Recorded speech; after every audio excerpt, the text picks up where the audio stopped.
അറ്റനയ ministries YouTube ചാനലിലേക്ക് ഏവർക്കും സ്വാഗതം. റോമർക്കെഴുതിയ ലേഖനം 15-ാം അധ്യായത്തിൻ്റെ 16 വരെയുള്ള വാക്യങ്ങളാണ് നമ്മൾ കഴിഞ്ഞ ദിവസം ചിന്തിച്ചത്.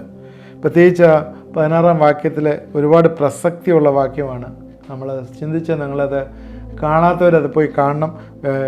ജാതികൾ എങ്ങനെ ബലിവസ്തുവാകുകയും പൗലോസ് എങ്ങനെ പുരോഹിതനാകുകയും ചെയ്തു, മഹാപുരോഹിതനാകുകയും ചെയ്തു എന്നുള്ള ഒരു ചിന്തയാണ് അവർ പറഞ്ഞത്. നമ്മൾ മിനിസ്ട്രി എമംഗ് ജെൻറ്റൈൽസിൻ്റെ 2 പോയിന്റുകളാണ് കഴിഞ്ഞ എപ്പിസോഡിൽ പറഞ്ഞത്. Paul was under the grace, Paul is received by grace, കർത്താവിൻ്റെ കൃപയിലെ പൗലോസിൻ്റെ ശുശ്രൂഷയായി. 2 it is centred in the gospel. രണ്ടാമത് പറഞ്ഞത് അതൊരു ദൈവത്തിൻ്റെ സുവിശേഷത്തിനുള്ളൊരു പുരോഹിത ശുശ്രൂഷയായിരുന്നു അത് എന്ന് പറഞ്ഞു. ഇന്ന് മൂന്നാമത്തുള്ള നമ്മൾ 17-ാം വാക്യത്തിൽ നിന്നാണ് ചിന്തിക്കുന്നത്. ക്രിസ്തുയേശുവിൽ എനിക്ക് ദൈവസംബന്ധമായ പ്രശംസയുണ്ട്.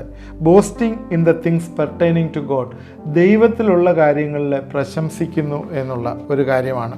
ജാതിയുടെ ഇടയിലുള്ള പ്രവർത്തനമോർത്ത് എനിക്ക് തൃപ്തിയുണ്ട് എന്നുള്ളൊരു വാക്കാണ് അതിനകത്ത് ഏറ്റവും യൂസ്. പ്രശംസയുണ്ടെന്ന് പറയുമ്പോഴേ എന്നെ ഉയർത്തി കാണിക്കുകയല്ല കാണുന്നത്. എനിക്കൊരു ദിവ്യ നിയോഗം കിട്ടി, അതിലെ പൗലോസ് അഭിമാനിക്കുന്നുണ്ട്. എന്നാലും അതൊരു സാറ്റിസ്ഫൈഡ് ആയിട്ടുള്ള ഒരു ജോബായിട്ട്, അല്ലെങ്കിൽ ദൈവത്തിൽ ഞാൻ പ്രശംസിക്കുകയാണ്. ഇന്ന് ജോലി ചെയ്യുന്നവർ എത്ര പേര് ഈ ജോബ് സാറ്റിസ്ഫാക്ഷൻ ഉണ്ടെന്ന് എനിക്കറിയത്തില്ല.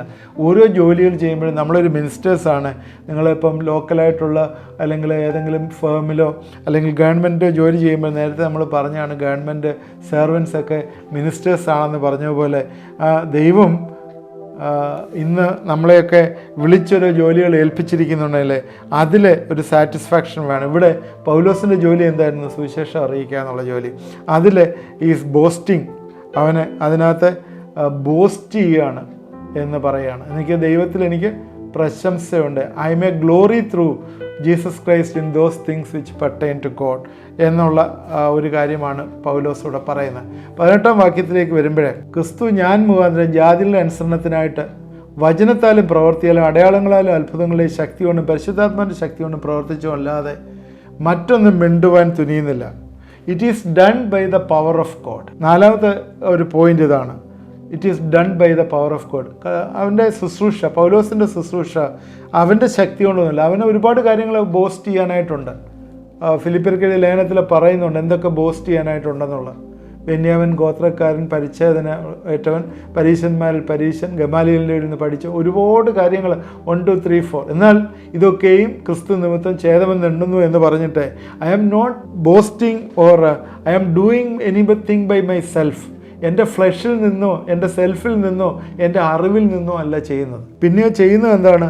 ദൈവത്തിൻ്റെ ശക്തിയാലാണ് ചെയ്യുന്നത്. ജാതികളുടെ അനുസരണത്തിനായിട്ട് വചനത്താലും പ്രവർത്തിയാലും അടയാളങ്ങളും അത്ഭുതങ്ങളുടെയും ശക്തി കൊണ്ടും പരിശുദ്ധാത്മാവിൻ്റെ ശക്തി കൊണ്ടും ഞാൻ മുഖാന്തരം ക്രിസ്തു പ്രവർത്തിച്ചൊഴികെ മറ്റൊന്നും സംസാരിക്കുവാനായിട്ട് ഞാൻ തുനിയുന്നില്ല എന്നാണ്. ഇതൊരു വലിയൊരു വെളിപ്പാടാണ്. ഞാൻ പറയുന്ന നിങ്ങളൊക്കെ ഇതെന്നെ കേട്ടുകൊണ്ടിരിക്കുന്നവരെല്ലാം ഇത് ഏറ്റെടുക്കണം. ക്രിസ്തു ഞാൻ മുഖാന്തരം ജാതികളുടെ അനുസരണത്തിനായിട്ട് വചനത്താലും പ്രവർത്തിയാലും അടയാളങ്ങളാലും അത്ഭുതങ്ങളെയും ശക്തി കൊണ്ടും പരിശുദ്ധാത്മാവിൻ്റെ ശക്തി കൊണ്ടും അല്ലാതെ മറ്റൊന്നും മിണ്ടുവാൻ തുനിയുന്നില്ല. ഇന്ന് പലരും പറയുന്ന ഒരു സ്റ്റേറ്റ്മെൻ്റ് ഉണ്ട്, പല ആളുകളും പറഞ്ഞു കേട്ടിട്ടുണ്ട്, ദൈവത്തിൻ്റെ ദാസന്മാർ പോലും പറഞ്ഞിട്ടുണ്ട്, ഇന്ന് അടയാളങ്ങളുമില്ല, അത്ഭുതങ്ങളില്ല, ഒന്നുമില്ല, പരിശുദ്ധാത്മാവിൻ്റെ ശക്തി ഉണ്ടോ എന്ന് എനിക്കറിയത്തില്ല. അവരങ്ങനെ പറയുന്നുണ്ടോ? ശരിക്കും അന്ന് ജാതിയുടെ ഇടയിൽ ഉണ്ടായെങ്കിൽ ഇന്ന് ജാതിയുടെ ഇടയിലുണ്ട്. നമ്മളെ ദൈവം വിളിച്ചിരിക്കുന്നത് വിശ്വാസികളെ നേടാനല്ല. ഹല്ലേലൂയ. വിശ്വാസികളെ നേടാനല്ല ദൈവം നമ്മളെ വിളിച്ചിരിക്കുന്നത്, ജാതികളെ നേടാനായിട്ടാണ്. ആ ഒരു തിരിച്ചറിവ് നമുക്കുണ്ടാവണം. ഇന്ന് അറിയാമോ, ഇന്നത്തെ സുവിശേഷ പ്രവർത്തനങ്ങൾ കൂടുതലും വിശ്വാസികളുടെ ഇടയിലാണ്. അവിടെ ഒന്നും നടക്കത്തില്ല, അടയാളവും കാണത്തില്ല, അത്ഭുതവും കാണത്തില്ല, വീര്യപ്രവൃത്തിയും കാണത്തില്ല, പരിശുദ്ധാത്മാവിൻ്റെ ശക്തിയും കാണത്തില്ല. കാരണം പാസ്റ്റർ അല്ലെങ്കിൽ അച്ഛൻ അല്ലെങ്കിൽ ദൈവസഭയിലുള്ള ലീഡർ, എൽഡർ പോയി പ്രസംഗിക്കുന്നതിന് മുമ്പ് തന്നെ അവിടെ പ്രസംഗത്തിന് താഴെ ഇരിക്കുന്നവൻ മാർക്കിട്ട് കഴിഞ്ഞു. അതിൽ നിന്ന് പ്രാപിക്കുന്നതിനെക്കുറിച്ചല്ല ചിന്തിക്കുന്നത്. കാരണം അവനേക്കാളും കൂടുതൽ ബൈബിൾ നോളജ് എനിക്കുണ്ട്. ഞാൻ ഇന്ന് ബൈബിളും പഠിച്ചപ്പോൾ അതാണ് ദൈവം എന്നോട് സംസാരിച്ചത്, എനിക്കതിനപ്പുറമായിട്ടൊന്നും വേണ്ട എന്ന് ചിന്തിക്കുന്ന വലിയൊരു ഗ്രൂപ്പിൻ്റെ ഇടയിലാണ് ഇന്ന് കേരളക്കരയിലെ സുവിശേഷം നടത്തുന്നത്. ഇവിടെയൊക്കെയാണ് നോർത്ത് ഇന്ത്യ മിഷൻ്റെ പ്രസക്തി വരുന്നത്. വടക്കേ ഇന്ത്യയിലൊക്കെ അനേകം സ്ഥലങ്ങളിൽ ഇന്നും എത്തിയിട്ടില്ല, സുവിശേഷം എത്തിയിട്ടില്ല. കഴിഞ്ഞ ദിവസങ്ങളിൽ ഞങ്ങൾ ഉത്തരാഖണ്ഡിലെ തേരി പ്രദേശങ്ങളിലേക്ക് പോയപ്പോഴേ അവിടെയൊക്കെ ചെല്ലുമ്പോഴാ ഹിൽസിലൊക്കെ കയറുമ്പോൾ ഒരുപാട് നടന്ന് കയറണം. അങ്ങ് മേളിൽ കയറി കഴിയുമ്പോൾ അവിടെ 10-20 കുടുംബങ്ങളുണ്ട്. എൻ്റെ കയ്യിൽ ആ വീഡിയോ ഒക്കെ ഉണ്ട്. കമ്പൊക്കെ ഇടിച്ച് എനിക്ക് കയറിപ്പോകാൻ പറ്റും മേലോട്ട്. അത്രയ്ക്ക് സ്റ്റീപ്പായിട്ടുള്ള സ്ഥലമാണ്. കയറിപ്പോകാൻ ഭയങ്കര ബുദ്ധിമുട്ടാണ്. അവിടെ ചെന്നപ്പോൾ ഒരു സഹോദരി പറഞ്ഞാണ്, 2000 വർഷം വരെ നിങ്ങൾ ഈ ദൈവവചനം നിങ്ങളുടെ അവിടെ പിടിച്ചു വെച്ചിരുന്നല്ലോ, ഇപ്പോഴല്ലേ നിങ്ങൾ ഞങ്ങളോട് ഒന്ന് പറഞ്ഞത്. എന്താണ്? ഞങ്ങളുടെ സ്ഥലങ്ങളിൽ ഇതുവരെയും ഞങ്ങളുടെ ബസുമതി റൈസ് എല്ലാം തന്നെ, കൃഷികളെല്ലാം തന്നെ ആകാശത്ത് നിന്ന് ഹെയിൽ സ്റ്റോം വന്ന് കല്ലുകൾ പോലെ സ്നോ വന്ന് വീണ് തകർന്നുകൊണ്ടിരിക്കുകയാണ്. ഞങ്ങൾ കർത്താവിനെ അറിഞ്ഞു പ്രാർത്ഥിക്കാൻ തുടങ്ങിയപ്പോഴേ ദൈവം ഹെയിൽ സ്റ്റോം നിർത്തി. ഇതൊക്കെ പ്രായോഗികമായിട്ടുള്ള ഫീൽഡിൽ നിന്നുള്ള എക്സ്പീരിയൻസായി പറയുന്നത്. ദൈവം ഹെയിൽ സ്റ്റോം നിർത്തി. ഇപ്പം ഞങ്ങൾക്ക് മേളിൽ നിന്ന് ഐസ് വീഴുന്നില്ല. ഞങ്ങൾക്ക് ദൈവം 3 ഇരട്ടി 4 ഇരട്ടി വിളവ് ഇപ്പം ബസുമതി റൈസിൽ തന്നുകൊണ്ടിരിക്കുക.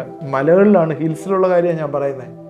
ഉത്തരാഖണ്ഡിലെ ഹിമാചൽ പ്രദേശിലും ഒക്കെയുള്ള ഹിൽസിലെ കാര്യമാണ് പറയുന്നത്. അവിടെ അടയാളങ്ങളും അത്ഭുതങ്ങളും കർത്താവിൻ്റെ പരിശുദ്ധാത്മാവിൻ്റെ ശക്തി കൊണ്ടുള്ള പ്രവർത്തനവും നടക്കുന്നുണ്ട് എന്ന് നമ്മൾ മറന്നുപോയത്.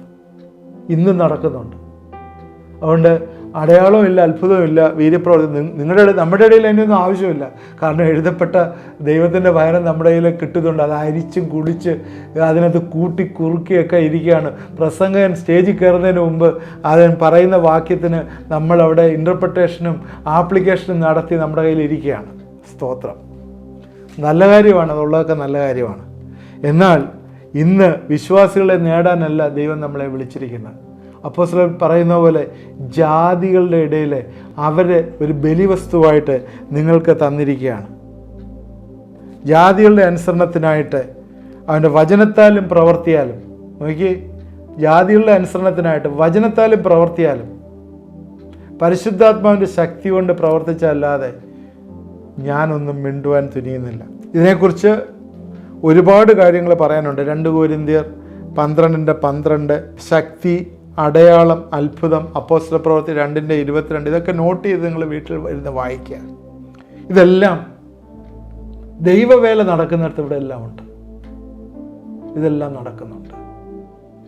ഹരിദ്വാറിൽ ഒരു സംഭവം, അവിടെ പ്രാർത്ഥന നിർത്തണം എന്ന് പറഞ്ഞപ്പോഴേ അതോറിറ്റീസ് വന്ന് ഇനി നിങ്ങളുടെ വീട്ടിൽ പ്രാർത്ഥിക്കാൻ പറ്റുകയില്ല എന്ന് പറഞ്ഞ് നിർത്തണമെന്ന് പറഞ്ഞപ്പോഴേ ആ കാല് മുറിക്കാനായിട്ട് പറഞ്ഞ ആ സ്ത്രീകൾക്ക് ഷുഗർ ലെവൽ നോർമലായി, കാൽ കൂടെ രക്തയോട്ടം വന്ന് ആ കാലുമായിട്ട് പോലീസ് സ്റ്റേഷനിൽ ചെന്ന് പറഞ്ഞപ്പോഴേ ആ പോലീസ് പറഞ്ഞ് നിങ്ങളവിടെ പ്രാർത്ഥിച്ചോളാൻ പറഞ്ഞു.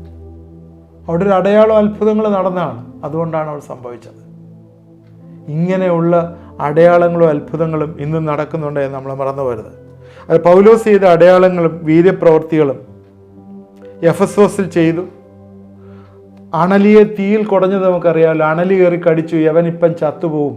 യവൻ കപ്പൽ ചേതത്തിൽ അകപ്പെട്ട് വന്നതാണ്.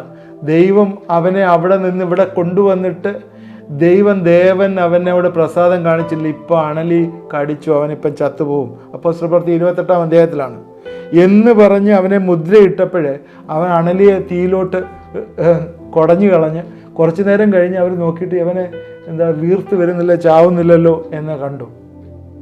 ആ മെലിത്ത ദ്വീപിലുള്ളവരെല്ലാം കർത്താവിനെ അറിയാനായിട്ട് ഇടവന്നായിട്ട് നമ്മളെ കാണുന്നു. അതുകൊണ്ട് പരിശുദ്ധാത്മാവ് പ്രവർത്തിക്കുമ്പോഴേ അതിനെ നമുക്ക് തടയാനായിട്ട് പറ്റുകയില്ല എന്ന് നമ്മൾ മനസ്സിലാക്കാം. എഫെസോസിൽ അടയാളങ്ങളെ വീര്യപ്രവർത്തികൾ ചെയ്തു. നേരത്തെ പറഞ്ഞതുപോലെ മെലിത്ത ദ്വീപിലെ ഇവിടെ എല്ലാം തന്നെ പൗലോസിൻ്റെ ജീവിതത്തിൽ അടയാളങ്ങളും അത്ഭുതങ്ങളും കണ്ടു. D.L. മൂഡി മാറ്റത്തെക്കുറിച്ച് പറയുന്ന ഒരു മീറ്റിങ്ങിൽ സംബന്ധിച്ചപ്പോൾ ഒരു മനുഷ്യൻ കലവറ കൂടാതെ പരിശുദ്ധാത്മാവിനെ ഏൽപ്പിച്ചു കൊടുത്താൽ ആ ആത്മാവിനെ കൊണ്ട് എന്തെന്ന് ചെയ്യുകയില്ല എന്ന് ഒരു പ്രസംഗി പറഞ്ഞപ്പോൾ മൂടി പറഞ്ഞ സ്റ്റേറ്റ്മെൻ്റാണ്, എന്തുകൊണ്ട് എനിക്ക് ആ മനുഷ്യനായിക്കൂടാ. അത് ഒരുവൻ എന്ത് ചെയ്യാൻ കഴിയുമെന്ന ചിന്ത അവസാനിപ്പിക്കുകയും അവനെക്കൊണ്ട് ദൈവത്തിന് എന്ത് ചെയ്യാൻ കഴിയുമെന്ന ചിന്ത ആരംഭിക്കുകയും ചെയ്തപ്പോൾ മാത്രമാണ് അത്ഭുതം സംഭവിച്ചത്. D.L. മൂഡി എന്തൊക്കെ ചെയ്തു എന്ന് നമുക്കറിയാം. എന്തൊക്കെ ദൈവാത്മാവ് D.L. മൂഡിയെ കൊണ്ട് ലോകത്തിൽ ചെയ്തു എന്ന്. അതുകൊണ്ട് ദൈവത്തിൻ്റെ ആത്മാവ് എന്ത് ചെയ്യുകയില്ല എന്നുള്ളതല്ല, അവനെ കൊണ്ട് എന്ത് ചെയ്യിക്കും എന്നുള്ള ആ ചിന്ത ദൈവത്തിൻ്റെ ആത്മാവിൻ്റെ ശക്തി കൊണ്ട് സംഭവിക്കുന്നൊരു കാര്യമാണ്. ഇനി അതിനകത്ത് ഒരു പോയിൻ്റ് കൂടെ പറഞ്ഞിട്ട് ഞാൻ അത് 5ാമത്തെ point, aspire to preach the gospel. ദൈവത്തിൻ്റെ വചനം പ്രസംഗിക്കാനുള്ള താല്പര്യം, അതും പൗലോസിൻ്റെ ശുശ്രൂഷയുടെ പ്രത്യേകതയാണ്. ഇവിടെ 19ാം വാക്യത്തിൽ പറയുന്നത്, അങ്ങനെ ഞാൻ യെരുശലേം മുതൽ ഇല്ലൂരിയ ദേശത്തോളം ചുറ്റി സഞ്ചരിച്ച് കർത്താവിൻ്റെ സുവിശേഷഘോഷണം പൂരിപ്പിക്കും. ഞാൻ മറ്റൊരുത്തൻ്റെ അടിസ്ഥാനത്തിൽ പണിയാതിരിക്കേണ്ടതിനെ ക്രിസ്തുവിൻ്റെ നാമം അറിഞ്ഞിട്ടുള്ള ഇടത്തല്ല, അവനെക്കുറിച്ച് അറിവില്ലാത്തവർ കാണും, കേട്ടിട്ടില്ലാത്തവർ ഗ്രഹിക്കും എന്നറിയുന്ന അത്രയും സുവിശേഷം അറിയിക്കുക. നേരത്തെ പറഞ്ഞ പോലെ കർത്താവിനെ അറിയിക്കുന്നത് യെരുശലേം മുതൽ ഇല്ലൂരിയ ദേശം. ഇല്ലൂരിയ ദേശത്തെക്കുറിച്ച് ബൈബിളിലെ വലിയ റെഫറൻസ് ഒന്നുമില്ല. അത് ഇപ്പോഴത്തുള്ള അൽബേനിയ എന്ന് പറയുന്ന ഭാഗമാണ് എന്ന് ചിന്തിക്കുന്നു. തുർക്കികളുടെ ദേശമായ അൽബേനിയോട് ചേർന്ന് കിടക്കുന്ന പ്രദേശമാണ് ഇല്ലൂരിയ ദേശം എന്ന് പറയുന്നു. ക്രിസ്തുവിൻ്റെ സുവിശേഷം ചെല്ലാത്തിടത്തെല്ലാം ഞാൻ കൊണ്ടു ചെല്ലുന്നു എന്ന് പൗലോസ് പറയുകയാണ്. എന്നാൽ അതുപോലെ തന്നെ 21ാം വാക്യത്തിലെ മറ്റൊരുത്തിൻ്റെ അടിസ്ഥാനത്തിന്മേൽ പണിയാതിരിക്കാൻ, മറ്റൊരുത്തിൻ്റെ അടിസ്ഥാനത്തിൽ ക്രിസ്തുവിൻ്റെ നാമം അറിഞ്ഞിട്ടുള്ള ഇടത്തല്ല. ഇത് ഇന്ന് പലപ്പോഴും പണി നടക്കുന്നത് മറ്റൊരുത്തൻ്റെ സഭയിൽ പോയി ആളെ പിടുത്തമാണ്. പുതിയ ശുശ്രൂഷ ചെയ്യാനായിട്ട് നമുക്ക് പലപ്പോഴും പറ്റുന്നില്ല. 19ാം വാക്യത്തിൽ പറഞ്ഞ പോലെ എല്ലായിടവും കോരിന്ത്യ സഭയുടെ ആർക്കിടെക്റ്റ് എന്ന് പറയുന്നത് അടിസ്ഥാനമിട്ടത് പൗലോസായിരുന്നു, കോരിന്ത്യ സഭയിലെ ചീഫ് ആർക്കിടെക്റ്റ്. അതുകൊണ്ട് പൗലോസ് പറയുന്നത്, ഞാൻ പുതിയ അടിസ്ഥാനം ഇടുകയാണ്, വേറൊരുത്തിൻ്റെ അടിസ്ഥാനം പണിയയില്ല. യേശുവാണ് സഭയുടെ അടിസ്ഥാനം. പൗലോസ് ഈ ഇല്ലൂരിയ ദേശത്തെ മാക്സിഡോണിയയിലും ഒക്കെ ബോട്ടിലോ നടന്നോ ഈ 1400 മൈലും ഒക്കെ കവർ ചെയ്ത് പോയി ഗോസ്പൽ പറയാനായിട്ടുള്ള ധൈര്യമൊക്കെ പൗലോസിന് വന്നിരുന്നു. പലപ്പോഴും പൗലോസ് തന്നെ അധ്വാനിച്ച് ചിലവെല്ലാം തന്നെ ഈ സുവിശേഷ ഘോഷണത്തിന് പോകുമ്പോൾ ടീമായിട്ടാണ് പോകുന്നത്, ഒറ്റയ്ക്കൊന്നുമല്ല പോകുന്നത്. അവ യാത്ര ചെയ്യുമ്പോൾ 7-8 പേര് കൂടുണ്ടാവും. അവിടെ ചിലവെല്ലാം ഈ പൗലോസാണ് എടുത്ത്. അങ്ങനെ പൗലോസ് യാത്ര ചെയ്തുകൊണ്ട് വേറൊരുത്തൻ്റെ ചെയ്തതിൻ്റെ അടിസ്ഥാനത്തിന്മേലല്ല പണിയാനായിട്ട് ആഗ്രഹിച്ചത്. അതുകൊണ്ട് നമ്മുടെ സുവിശേഷ ഘോഷണം ഏത് രീതിയിലാണ് എന്ന് നമ്മൾ ചിന്തിക്കുക. പൗലോസിനെ കുറിച്ച് പറയുന്ന സുവിശേഷം അറിയിപ്പാൻ 21ാം വാക്യത്തിൽ സുവിശേഷം അറിയിപ്പാൻ അഭിമാനിക്കുന്നു എന്ന് പറയുന്നു. 2 കൊരിന്ത്യർ 5:9 കർത്താവിനെ പ്രസാദിക്കുവാൻ അഭിമാനിക്കുന്നു എന്ന് പറയുന്നു. 1 തെസ്സലോനിക്കർ 4:12 സ്വന്തം കൈകൊണ്ട് വേല ചെയ്യുവാൻ അഭിമാനിക്കുന്നു എന്ന് പറഞ്ഞു. പൗലോസിൻ്റെ ഒരു സ്റ്റൈലാണ് സുവിശേഷം അറിയിക്കുക, കർത്താവിനെ പ്രസാദിപ്പിക്കുക, ആർക്കും ഭാരമായിരിക്കാതെ സ്വന്തം കൈകൊണ്ട് വേല ചെയ്യുക, വേറൊരുത്തൻ്റെ അടിസ്ഥാനത്തിന്മേൽ പണിയാതെ അവനവന് നിശ്ചയിച്ച നിയോഗം അനുസരിച്ച് പണിയുക. ഇതൊക്കെ പൗലോസിൻ്റെ സുവിശേഷ വേലയുടെ പ്രത്യേകതകളായിരുന്നു. നമുക്കിതൊക്കെ മുമ്പിൽ ദൈവം തന്നിരിക്കുന്ന ഇതൊക്കെ കാണുകയും ഇതൊക്കെ മനസ്സിലാക്കുകയും ഇതുപോലെ തന്നെ പലപ്പോഴും കോപ്പി ചെയ്യാനായിട്ട് അല്ലായിരിക്കാം, എന്നാൽ ദൈവം ഓരോരുത്തർക്കും ഓരോ ഗൈഡൻസ് കൊടുക്കുന്നുണ്ടല്ലോ. എന്നാൽ ഇതൊക്കെ നമുക്ക് മുമ്പിലൊരു മാർഗദർശിയായിട്ടിരിക്കുന്നതാണ്. ഇന്ന് പലവരും നേരത്തെ പറഞ്ഞ പോലെ ആളെ പിടിക്കുന്ന, ഒരു സഭയിൽ നിന്ന് വേറൊരു സഭയിലേക്ക് ആളിനെ പിടിക്കുന്ന ശുശ്രൂഷ, അതല്ല ദൈവം നമ്മളെക്കുറിച്ച് ആഗ്രഹിക്കുന്നത്. ഓരോരുത്തർ അവരുടെ വേല ചെയ്തുകൊള്ളട്ടെ. എന്തെങ്കിലും ഒരു ഡോക്ടറൽ ഇഷ്യൂസ് എന്തെങ്കിലും ഒന്ന് പറഞ്ഞ് നിങ്ങൾക്കതുണ്ടോ, ഇതില്ല, അതുണ്ടോ, ഇല്ല, പകുതി ആയിട്ടുണ്ട്, ബാക്കിയുള്ള പിടിക്കാൻ എളുപ്പമുണ്ടല്ലോ, അതുകൊണ്ട് ആ സഭയിൽ ചെന്ന് അവിടെ നിന്ന് 10 പേരെ പിടിച്ചുകൊണ്ട് വരിക. ഒരുപാട് പേര് അങ്ങനെ പല സഭകൾ വിട്ടുപോവുകയും ചാടിപ്പോവുകയൊക്കെ ചെയ്യുന്നുണ്ട്. കുറേ കഴിയുമ്പോൾ അവിടെ ചെന്ന് കഴിയുമ്പോഴാണ് മനസ്സിലാവുന്നത് ആ ദൈവീകത്വമൊന്നും അവിടെ ഇല്ല, നേരത്തെ കിട്ടിയതായിരുന്നു നല്ലതെന്ന്. ഈ മച്ചിപ്പശുവിനെ തൊഴുത്ത് മാറ്റി കെട്ടിയാലും അത് പ്രസവിക്കില്ല എന്ന് പറയുന്ന പോലെ അവിടെ ഉള്ളതായിരുന്നു കുറച്ചുകൂടെ ബെറ്റർ, അപ്പുറത്ത് ചെല്ലുമ്പം അതാണ് ബെറ്റർ എന്ന് പറയും, അവിടെ നിൽക്കുമ്പോൾ അങ്ങോട്ട് ചാടും. ഇതല്ല സുവിശേഷ വേല. ഇന്ന് നീഡിയായിട്ടുള്ള ഒരുപാട് പേര് സുവിശേഷത്തിന് വേണ്ടി കൊതിയോടുകൂടി നിൽക്കുന്ന ആൾക്കാരുണ്ട്. ഒരുപാട് പേര് നശിച്ചു പോകുന്ന ആൾക്കാരുണ്ട്. ഒരുപാട് പേര് ദാരിദ്ര്യത്തിലും പ്രയാസത്തിലും ഇരിക്കുന്ന ആൾക്കാരുണ്ട്. കഴിഞ്ഞ ദിവസം ഒരു ദേവദാസനുമായിട്ട് സംസാരിക്കാൻ പറയായിരുന്നു. ഒരു മിഷണറി നോർത്ത് ഇന്ത്യയിൽ വർക്ക് ചെയ്യാണ്. അയാൾക്ക് ഈ തീരെ പാവപ്പെട്ട ആളുകളെ ഗ്രാമങ്ങളിൽ വർക്ക് ചെയ്യുക ഒന്നുമില്ല. അദ്ദേഹത്തിന് കിട്ടുന്ന തുക 1900 രൂപയാണ്. ഇത് ഞാൻ പറയുന്നതിനകത്ത് ഒത്തിരി കാര്യങ്ങളുണ്ട്, അതുകൊണ്ടാണ് പറയുന്നത്.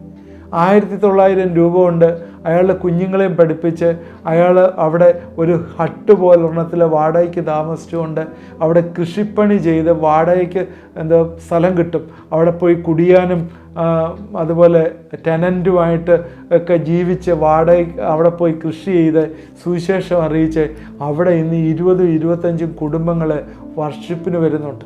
മരത്തിൻ്റെ ചുവട്ടിലിരുന്നാണ് വർഷിപ്പ് ചെയ്യുന്നത്, സ്ഥലമില്ലാത്തതുകൊണ്ട്. സ്വന്തമായിട്ട് സ്ഥലമില്ല, കിടപ്പാടമില്ല. അവരും കർത്താവിനെ അറിയുകയും സന്തോഷിക്കുകയും ചെയ്യാണ്. സുവിശേഷ സംഘടന കൊടുക്കുന്നത് 1900 രൂപയാണ്. ഞാനിത് എന്താണ് പറഞ്ഞത്? ഇവിടെ എന്താണ് നടക്കുന്നത് നമ്മുടെ കേരളത്തിലൊക്കെ? ഞാനത് കുറ്റമായിട്ട് പറയല്ല, നമ്മളത് ചിന്തിക്കുകയും വിശകലനം ചെയ്യുകയും ചെയ്യണം. വേറൊരുത്തിൻ്റെ അടിസ്ഥാനത്തിൽ പണിയാതിരിക്കാൻ. സഭയുടെ അടിസ്ഥാനം ക്രിസ്തുവാണ്, അതിലാണ് പണിയേണ്ടത്. വേറൊരുത്തിനിട്ട അടിസ്ഥാനത്തിന്മേൽ പണിയാതിരിപ്പാൻ നമ്മൾ പ്രത്യേകം ശ്രദ്ധിക്കുക. സുവിശേഷം അറിയിക്കാനായിട്ട്, കർത്താവിനെ പ്രസാദിപ്പാനായിട്ട് സ്വന്തം കൈകൊണ്ട് വേല ചെയ്ത് അഭിമാനിക്കുവാൻ നമുക്കിടവരണം എന്നുള്ള ഒരു ചിന്ത ഇവിടെ വരുന്നുണ്ട്. പൗലോസിൻ്റെ അഭിവാഞ്ച ക്രിസ്തുവിനെക്കുറിച്ച് ഒരിക്കലും കേട്ടിട്ടില്ലാത്തവരോട് അവനെക്കുറിച്ച് പറയണമെന്നായിരുന്നു. ഇക്കാരണത്താൽ പുതിയ വയലുകൾ എത്തിപ്പിടിക്കുന്നതിനും തൻ്റെ യജമാനു വേണ്ടി പുതിയ കാര്യങ്ങൾ ഏർപ്പെടുന്നതിലും താൻ ബദ്ധശ്രദ്ധനായിരുന്നു എന്ന് കാണാം. അങ്ങനെ അക്ഷീണം മുന്നോട്ട് പോവുകയും മാർഗദർശനത്തിനായി കർത്താവിലേക്ക് നോക്കുകയും സംരക്ഷണം കർത്താവിൽ നിന്ന് പ്രാപിക്കുകയും ചെയ്യുന്നു. എന്ത് നിലയിലും നമുക്ക് നല്ല മാതൃകയാണ്. 1400 മൈൽസോളം അദ്ദേഹം ബോട്ടിലോ നടന്നോ അല്ലെങ്കിൽ കിട്ടിയ ഏത് ട്രാൻസ്പോർട്ടാണ്, മിക്കവാറും കൂടുതലും ബോട്ടിലാണ്, അതിലൊക്കെ പോയി അനേകം കഷ്ടതയിൽ കൂടി കടന്നുപോയി, ടീമായിട്ട് പോയി അവിടെ ചിലവുകളെല്ലാം എടുത്ത് കൈകൊണ്ട് അധ്വാനിച്ച് ചിലവ് വേറെ ആടെയിൽ നിന്നും പൈസ വാങ്ങാതെ അറിയാം യെരൂശലേം അല്ല, ഇനി നമ്മൾ പഠിക്കുന്നുണ്ട് യെരൂശലേമിലേക്കുള്ള ധർമ്മശേഖരണം നടത്തിയ കാര്യമൊക്കെ. ഇനിയും 24 വാക്യങ്ങളിലേക്ക് വരുമ്പോഴേ സുവിശേഷം അറിയിക്കാൻ ഇനി സ്ഥലമില്ല എന്ന് പറഞ്ഞ് ലോകത്തിൻ്റെ അറ്റത്തോളം സുവിശേഷം പറഞ്ഞ പൗലോസ്. അത് മിനിസ്ട്രി എമംഗ് ജെൻറ്റൈൽസിലെ 5 പോയിന്റുകളാണ് ഞാൻ പറഞ്ഞത്. ഇറ്റ് ഈസ് ബൈ ഗ്രേസ്, കൃപയാലെ. അത് ഗോസ്പൽ സെൻറ്റേർഡ് ആയിരുന്നു. അത് മാത്രമല്ല, അത് ദൈവത്തിലെ boasting in the things pertaining, ദൈവത്തിലുള്ള കാര്യങ്ങൾ ബോസ്റ്റ് ചെയ്തിരുന്നു. അത് ദൈവത്തിൻ്റെ ശക്തിയിലായിരുന്നു വന്നത്. അവന് ദൈവവചനം പ്രസംഗിക്കാനായിട്ട് അതെത്താത്ത സ്ഥലത്ത് ഭയങ്കര പ്രസംഗിക്കാൻ വലിയ ആസ്പയറായിരുന്നു. ഈ ചിന്തകൾ ഇന്ന് സുവിശേഷഘോഷത്തിൽ ഏർപ്പെട്ടിരിക്കുന്നവർക്കുണ്ടെങ്കിൽ എത്ര അനുഗ്രഹമാണ് എന്ന് ഞാൻ ചിന്തിക്കുകയാണ്. നമ്മുടെ സ്റ്റൈലൊക്കെ എങ്ങനെയാണ് സുവിശേഷം അറിയിക്കുന്നത്? ഇന്ന് പലപ്പോഴും നമ്മൾ ഈ ഒരു ചെറിയ കുളത്തിലെ തവളയെ പോലെ നമ്മളിങ്ങനെ നമ്മുടെ വിഷൻ അതിലങ്ങ് ഒതുങ്ങിയിരിക്കുകയാണ്. അല്ല, നമുക്കൊരുപാട് യാത്ര ചെയ്യാനുണ്ട്, ഒരുപാട് സ്ഥലങ്ങളിൽ പോകാനുണ്ട്. കർത്താവ് പറഞ്ഞത് യെരൂശലേമിലും യഹൂദയിലും മാത്രമല്ല, ലോകത്തിൻ്റെ അറ്റത്തോളം പോകാനുള്ള റെസ്പോൺസിബിലിറ്റി ഉണ്ട്. ഇന്ന് ചൈനയെ ബീറ്റ് ചെയ്ത് ഇന്ത്യയാണ് പോപ്പുലേഷൻ നമ്പർ 1 നിൽക്കുന്നത്. ചൈനയിൽ ദൈവവചനം ഇനിയും പല സ്ഥലങ്ങളിലും എത്താനായിട്ടുണ്ട്. നമ്മുടെ ബോർഡർ ഏരിയാസിൽ ഒരുപാട് സ്ഥലങ്ങൾ ദൈവവചനം എത്താനുണ്ട്. നേപ്പാളിലെ ചെറിയ പ്രവർത്തനങ്ങളുണ്ട്, മ്യാൻമാറിലെ ദൈവവചനം എത്താനായിട്ടുണ്ട്, ബംഗ്ലാദേശിലെ ദൈവവചനം എത്താനുണ്ട്, പാകിസ്ഥാനിലും അഫ്ഗാനിസ്ഥാനിലും ദൈവവചനം എത്താനുണ്ട്. നമ്മുടെ അടുത്തുള്ള ബൗണ്ടറീസിലുള്ള സ്ഥലങ്ങളാണ്. ഇന്ത്യയിൽ തന്നെ നോർത്ത് ഇന്ത്യയിലെ പല ഗ്രാമങ്ങളിലും 0.2% പോലും ക്രിസ്ത്യാനികളില്ല. ഉള്ളവർ തന്നെ കാത്തലിക് ബാക്ക്ഗ്രൗണ്ട് ഉള്ളവരാണ്. ഇനിയും ഒരുപാട് സ്ഥലങ്ങളിൽ സുവിശേഷം എത്താനായിട്ടുണ്ട്. കർത്താവിൻ്റെ വരവ് ആസന്നമായിരിക്കുന്നുണ്ട്. നമുക്ക് എത്ര വലിയ ഉത്തരവാദിത്വമുണ്ട് എന്ന് നമ്മൾ മറന്നുപോകരുത്. തീർച്ചയായും എന്നെ കണ്ടുകൊണ്ടിരിക്കുന്ന സുവിശേഷ താല്പര്യമുള്ള പ്രിയപ്പെട്ടവരെ, നിങ്ങൾ പ്രാർത്ഥിക്കുകയും ഇതിനുവേണ്ടി പോവുകയും അയക്കുകയും ചെയ്യാനായിട്ട് നിങ്ങളെ തന്നെ പ്രിപ്പയർ ചെയ്യുമോ? നമുക്ക് പ്രാർത്ഥിക്കാം. ദൈവമായ കർത്താവെ, ഈ സമയത്തിനായിട്ട് ഞങ്ങൾ നിന്നെ സ്തുതിക്കും. നിൻ്റെ വചനം ഞങ്ങൾ ചിന്തിച്ചല്ലോ കർത്താവെ, നിൻ്റെ സുവിശേഷം ഏത് രീതിയിലാണ് പൗലോസ് മിനിസ്റ്റർ ചെയ്തതെന്ന് ഞങ്ങൾ കണ്ടു. കർത്താവെ, ഈ ദിവസങ്ങളിൽ ജാതികളുടെ അനുസരണത്തിനായിട്ട് കർത്താവെ, നിൻ്റെ അടയാളങ്ങളും അത്ഭുതങ്ങളും വീര്യപ്രവൃത്തികളും കർത്താവെ ഞങ്ങളെക്കൊണ്ടാവുന്ന സ്ഥലങ്ങളിലെല്ലാം എത്തിക്കുവാനായിട്ടുള്ള കൃപ തരണമേ. ഇത് എത്താത്ത സ്ഥലങ്ങളിലേക്ക് ഞങ്ങൾ കടന്നു പോകാനായിട്ട് കർത്താവെ സഹായിക്കണമേ. ഇത് കണ്ടുകൊണ്ടിരിക്കുന്ന ചില പ്രിയപ്പെട്ടവർ, ഞാനിന്ന് നിങ്ങളോട് പറയുന്നു, നിങ്ങൾ എന്നോട് ചേർന്ന് പ്രാർത്ഥിക്കുമോ? ഈ വലിയ സുവിശേഷ ഘോഷണത്തിൽ എൻ്റെ റോള് മനസ്സിലാക്കിക്കൊണ്ട് ഞാൻ ഇൻവോൾവ് ചെയ്യുമെന്ന് പറയുവാനായിട്ട് എൻ്റെ പ്രിയപ്പെട്ടവരെ നിങ്ങളൊന്ന് താല്പര്യപ്പെടുമോ? ഈ ലോകത്തിലുള്ള നിസ്സാരമായിട്ടുള്ള കാര്യങ്ങളെക്കുറിച്ച് ചിന്തിക്കാതെ നിങ്ങളുടെ ആരോഗ്യം, നിങ്ങളുടെ പഠനം, നിങ്ങളുടെ ഭവനം, നിങ്ങളുടെ കടഭാരം ഇതിനെക്കുറിച്ച് മാത്രം ചിന്തിക്കാതെ അനേകം ആളുകൾ നശിച്ചു പോകുന്നു, അവരെല്ലാം നിത്യനരകത്തിലേക്ക് പോകുന്നു എന്ന് മനസ്സിലാക്കിക്കൊണ്ട് ഇതിനുവേണ്ടി എന്തെങ്കിലും ചെയ്യാനായിട്ട് സാധ്യമാവുമെങ്കിൽ നിങ്ങളുടെ ജീവിതത്തിൽ പ്രാർത്ഥിക്കാൻ പറ്റും, നിങ്ങളുടെ ജീവിതത്തിൽ അയക്കാൻ പറ്റും, പോകാൻ പറ്റും, കൊടുക്കാൻ പറ്റും. ഇതിനൊക്കെ ചെയ്യാനായിട്ട് പറ്റും. ഇതൊക്കെ ചെയ്യാനായിട്ട് കർത്താവേ ഞങ്ങളെ ശക്തീകരിക്കണമേ എന്ന് നിങ്ങളൊന്ന് പ്രാർത്ഥിക്കുമോ? ദൈവമേ, ഈ ദിവസങ്ങളിലെ ഈ വലിയ പ്രവർത്തനത്തിൽ ചുക്കാൻ പിടിക്കുവാനായി എൻ്റെ പ്രിയപ്പെട്ടവരിത് കേൾക്കുന്നവരെ സഹായിക്കുക, ഇടവരുത്തുകയും ചെയ്യണമെന്ന് പ്രാർത്ഥിക്കുന്നു. ദൈവമേ, വലിയ വേല ഞങ്ങളുടെ മുമ്പിലുണ്ട് ചെയ്തു തീർക്കുവാൻ. ഇത് ചെയ്യുവാനായിട്ടുള്ള കൃപ തരണമേ എന്ന് പ്രാർത്ഥിക്കുന്നു. ദൈവമായ കർത്താവെ, എന്നോട് ചേർന്ന് പ്രാർത്ഥിച്ചവരെ അനുഗ്രഹിക്കും. നീ അവരെ ബലപ്പെടുത്തും. നീ അവരെ നിൻ്റെ കരുണയാൽ, നിൻ്റെ കണ്ണാൽ നടത്തും. മുമ്പേ നിൻ്റെ രാജ്യവും നീതി അന്വേഷിക്കുന്നവർ ബാക്കിയുള്ള ഈ ലോകത്തിലെ സകല നന്മകളും അവൾ വന്നു ചേരും എന്ന് ഞങ്ങൾ വിശ്വസിക്കുന്നു. ഞങ്ങളിവരെല്ലാം ഏൽപ്പിച്ച് പ്രാർത്ഥിക്കുന്നു. പ്രാർത്ഥന കേട്ട് ഓർത്ത് സ്തോത്രം. യേശു ക്രിസ്തുവിൻ്റെ നാമത്തിൽ പ്രാർത്ഥിക്കുന്നു, കേൾക്കുമാറാകണമേ. ആമേൻ. തീർച്ചയായും ഇതൊരു മിഷണറി ചലഞ്ചായിരുന്നു ഞാനിന്ന് തന്നത്. നിങ്ങൾ എത്ര പേരത് മനസ്സിലാക്കിയെന്ന് എനിക്കറിയത്തില്ല. ദൈവത്തിൻ്റെ ആത്മാവ് സ്പെസിഫിക്കായിട്ട് പറഞ്ഞുകൊണ്ടാണ് ഒരു മിഷണറി ചലഞ്ച് തന്നത്. ഞങ്ങൾ ടീമായിട്ട് നോർത്ത് ഇന്ത്യയുടെ പല ഭാഗങ്ങളിലും പോകുന്നുണ്ട്. താല്പര്യമുള്ളവർ ഞങ്ങളെ കോൺടാക്റ്റ് ചെയ്താൽ നിങ്ങൾക്കും ഇതിൽ പാർട്ടിസിപ്പേറ്റ് ചെയ്യാവുന്നതാണ്. നിങ്ങളുടെ പൈസ തരികയോ ഒന്നും ചെയ്യേണ്ട ആവശ്യമില്ല. പ്രാർത്ഥിക്കുകയും അവിടെയൊക്കെ എന്താണ് നടക്കുന്നതെന്ന് പോയി കാണുകയും ചെയ്താൽ നല്ലതായിരിക്കും. അത് തീർച്ചയായും നിങ്ങളുടെ ജീവിതങ്ങളിലെ വലിയൊരു കാഴ്ചപ്പാട്, വലിയൊരു വ്യത്യാസം മറ്റൊരുത്തരുടെ അടിസ്ഥാനത്തിന്മേലല്ല, സ്വന്തം അടിസ്ഥാനത്തിന്മേൽ പണിയുന്ന ശുശ്രൂഷ അത് കാണുകയും അതിനോട് പാർട്ടിസിപ്പേറ്റ് ചെയ്യുകയും ചെയ്യാനായിട്ട് ഞാൻ നിങ്ങളെയൊക്കെ ആഹ്വാനം ചെയ്യുന്നു. ഇത് കണ്ടുകൊണ്ടിരിക്കുന്നവർ ഇത് മറ്റുള്ളവർക്ക് ഷെയർ ചെയ്ത് കൊടുക്കുകയും നിങ്ങളുടെ വാട്സാപ്പിലും അതുപോലെ ഫേസ്ബുക്കിലും ഒക്കെ ഇത് ഷെയർ ചെയ്താൽ മറ്റുള്ളവർ ഇത് കാണുകയും മനസ്സിലാക്കുകയും ചെയ്യും. ദൈവത്തിൻ്റെ നാമം ഈ ദിവസങ്ങളിൽ മഹത്വപ്പെടട്ടെ. ദൈവത്തിൻ്റെ നാമം വർദ്ധിച്ചു വരട്ടെ. അതിനുവേണ്ടി നമ്മളെ വിളിച്ചിരിക്കുകയാണല്ലോ. ആ വലിയ ശക്തിയിൽ ജീവിപ്പാൻ ദൈവം നമുക്ക് കൃപ തരട്ടെ. ആമേൻ.